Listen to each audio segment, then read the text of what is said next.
नमस्कार, मैं हूं निशांत गुप्ता। आप देख रहे हैं आई इंडिया। पुरानी पेंशन की मांग कर रहे कर्मचारियों को रिजर्व बैंक ऑफ इंडिया की हालिया रिपोर्ट से झटका लग सकता है। यह बात अलग है कि पुरानी पेंशन बहाल किए जाने की मांग को लेकर केंद्र और राज्य कर्मचारी लगातार किसी न किसी रूप में आंदोलन करते हैं।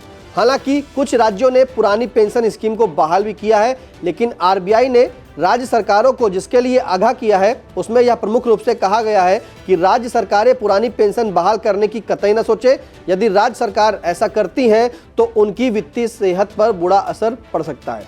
रिजर्व बैंक ऑफ इंडिया ने रिपोर्ट में कहा कि पेंशन पर बढ़ने वाला खर्च पीछे की ओर ले जाने वाला बड़ा कदम साबित होगा। बैंक ने सुझाव दिया कि राज्यों को ओपीएस लागू करने से बचना चाहिए। यही नहीं, सुझाव यह भी दिया है कि मुफ्त में चीजें और सब्सिडी देने से भी बचना चाहिए। हालांकि किसी योजना का नाम नहीं लिया गया। जारी रिपोर्ट के मुताबिक यदि सभी राज्य सरकारें ओपीएस की तरफ लौटती हैं तो संचयी राजकोषीय बोझ एनपीएस के 4.5 गुना तक हो सकता है।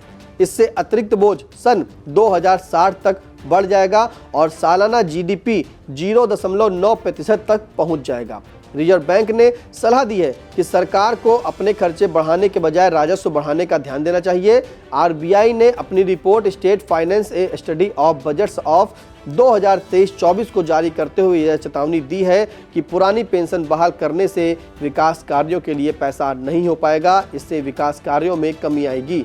ओपीएस बंद होने से जो पिछले सुधारों से फायदा मिला है वह भी खत्म हो जाएगा। रिपोर्ट में इससे आने वाली पीढ़ियों को नुकसान पहुंचने की आशंका जताई गई है। आरबीआई ने अगले साल देश में होने वाले आम चुनाव का जिक्र करते हुए कहा कि लोक लुभावन वादों से खर्च बढ़ाने के बजाय राजस्व में इजाफा करने की तरफ ध्यान दिया जाए। राज्यों को रजिस्ट्रेशन फीस, स्टाम्प ड्यूटी, अवैध खनन रोकने, टैक्स कलेक्शन बढ़ाने, टैक्स चोरी रोकने, प्रॉपर्टी एक्साइज और ऑटोमोबाइल पर लगने वाले टैक्स को रिन्यू करने पर ध्यान देने को कहा है, जिससे राज्यों का राजस्व बढ़ेगा।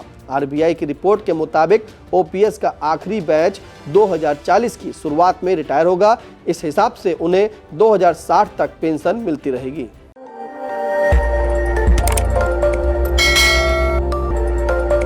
खबर आपकी, नजर हमारी।